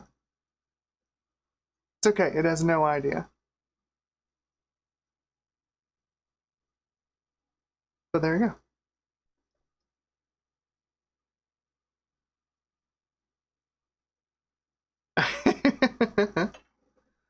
Raptor just says needs an overclock. Unfortunately, this board doesn't do any overclocking, but Pentium 2s are kind of a pain to overclock because of that level 2 cache. It's not backside level 2 cache like it is on a PowerPC G3, but it's similar. Like it's on a separate bus, but it's on the card, right, with the processor. It's just because you got to balance the processor speed and then also the cache chip speed, and like it's not easy to get at it, and it's just kind of a pain in the butt. Back in the day, pretty much nobody overclocked Pentium 2s. They just weren't that great. They didn't have a lot of headroom. Celerons is where it was at. Especially the second generation Celerons that had the level 2 cache on the die, because the cache operated at the same speed as the die, so you don't have to worry about like your cache SRAM being too slow or too fast. So you crank those suckers up. It's great. Yeah, sorry.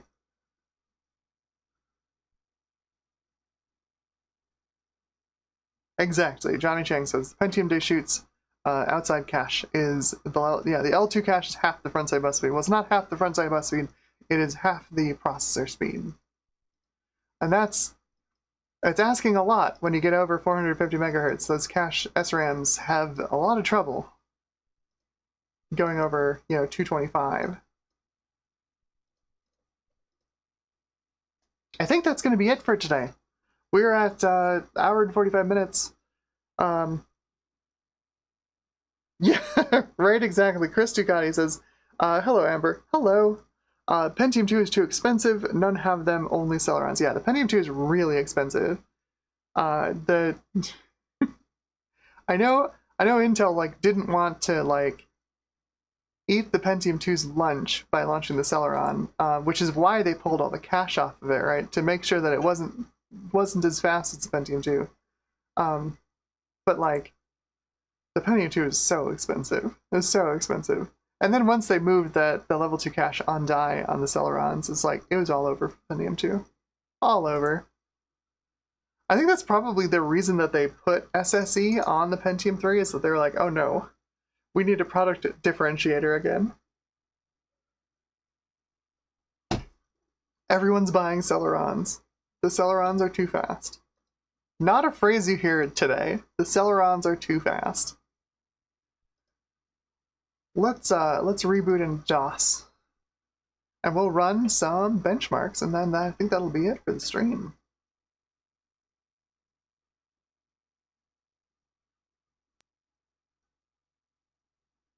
Johnny Chang asks, is the motherboard running at the 133 megahertz from the RAM? So no, it's synchronous DRAM.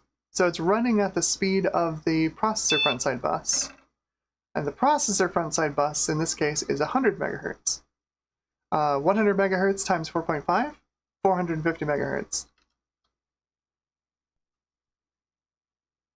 So our SDRAM is running synchronously with frontside bus at 100 megahertz.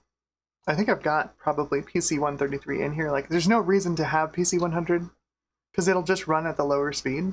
Not a big deal. Let's run some benchmarks. So if we do PC player, it's going to be just wicked fast. We've got the Matrox G200 is really fast in DOS. It's on AGP, so we get more transfers for software rendered video. And then it's Pentium 2 450, which is way overkill for this benchmark.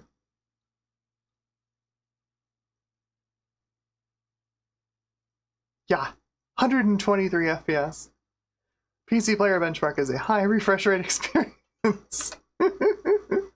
Ridiculous. We'll do Doom. Doom's gonna be great. Yeah, look how fast that is. G200's got a pretty fast VGA core, and of course it's a Pentium 2, so get out of here. Doom loves out-of-order processors. It runs pretty nicely on a Pentium, but you put it on a Pentium Pro or a K6 or a Cyrix, the 6X86, or a Pentium 2, Doom just flies.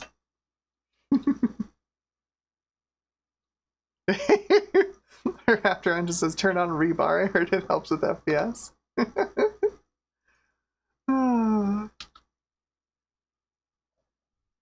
We'll do a default Quake run here. OG Quake in software, 320 by 200. Not a problem. No sweat.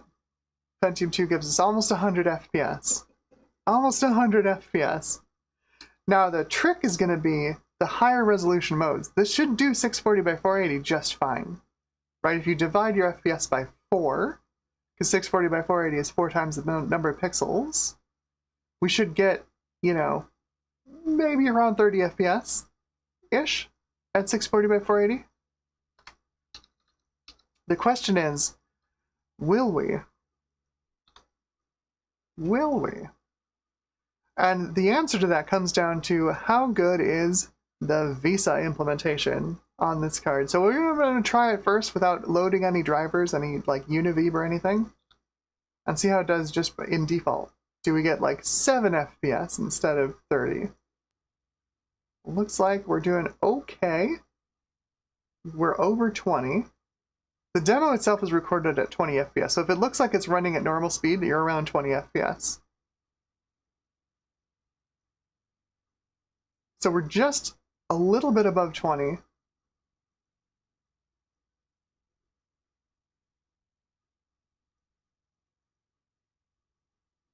So we might land at like exactly 25 FPS maybe, which would be exactly what I would expect, right? We're drawing 4 times the number of pixels. It's entirely software rendered.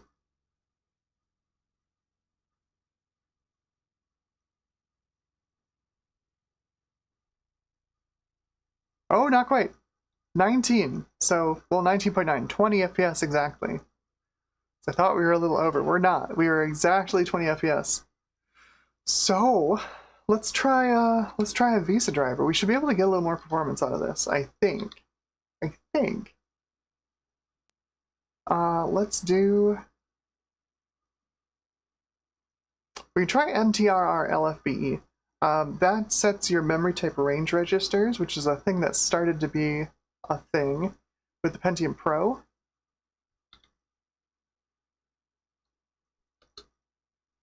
Let's see if we get any better performance in Quake after setting that. It did recognize the chipset and it recognized the graphics card. And yes, indeed, we are faster. We're quite a bit faster.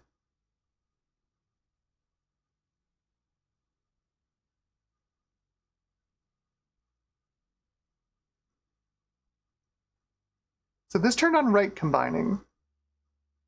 And that, now we're getting 40 FPS at 640 by 480. That's fast.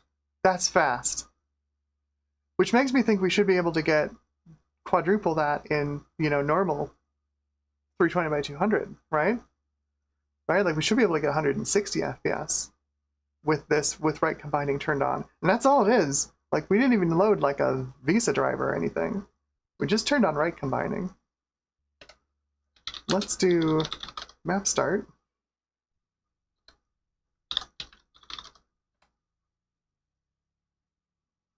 Yeah, that's not bad. This is the version of Quake that comes in DOS Bench, so like the controls aren't set or anything.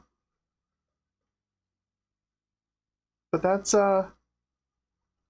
pretty smooth. That's a smooth 640 by 480 Quake. It's not bad. To have I can run, okay.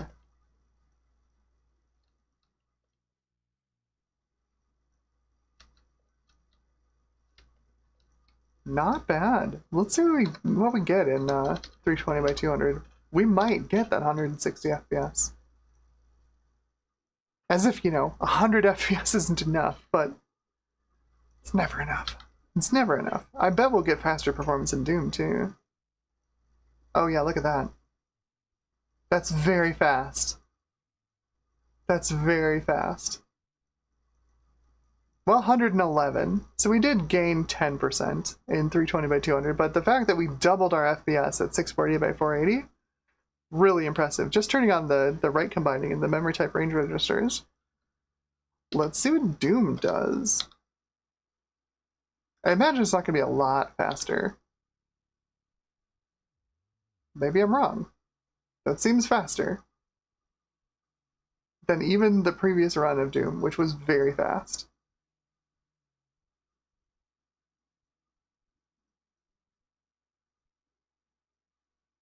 I think that is faster, right? We had like 600 something real ticks last time, now we're at 500. Lower numbers are better in real ticks, right? So it processes 2134 game ticks, right? So the Doom runs at a fixed tick rate. And if you run those ticks as fast as you can, if you're below 2134, you're going faster than real time. So you're going faster than 35 FPS. So around 1,000 real ticks is 70 FPS. Around 500 real ticks is 140 FPS. Not bad. Not bad. That's fast. That is fast. Oh, that is ridiculous. Yeah, I think that's going to be it then for the stream. Raptor Engine asks, is there a GPU that can run these types of games in 1080p? So with like Doom and original Quake and all these DOS games that are software rendered, your primary bottleneck is going to be CPU performance, because these games run on one thread, so multiple cores don't help. You need high clock rates on your CPU. Like Vcache isn't going to help with these because these are so small. You know, the entirety of original Doom would fit in the 3D Vcache on a 5800X 3D or 7800X 3D. The whole game could live in the level 3 cache of a modern CPU. Just to give you an idea. But it only executes on one thread only. So you need lots and lots of clock speed in order to render these things at high resolution, because they're drawing every pixel.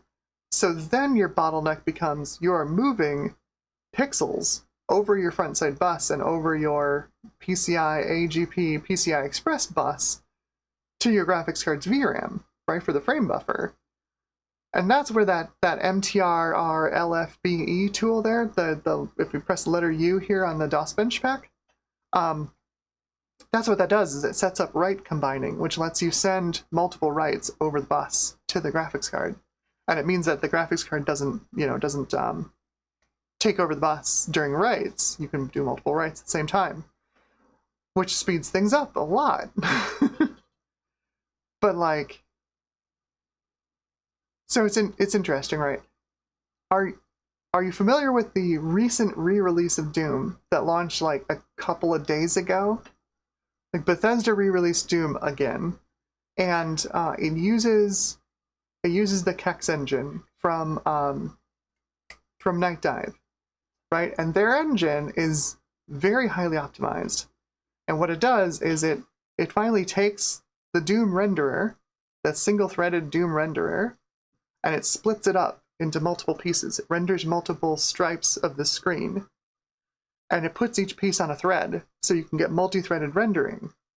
And that's how, this Doom port that's out now can run in 4K on conventional processors, because you couldn't really before, without like GZ Doom, which runs, it converts all the map data into OpenGL, polygons and stuff, and runs it on your GPU. That's how it gets high frame rates and high resolutions.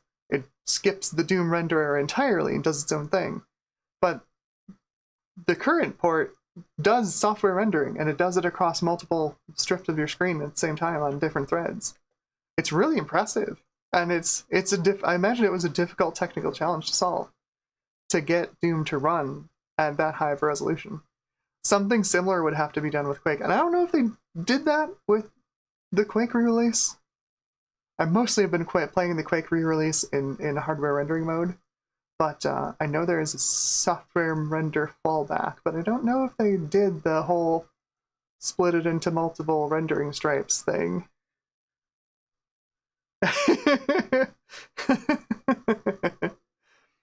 So, Raptor Engine, you are the previous Ryzen 9 3900 XT then, I see.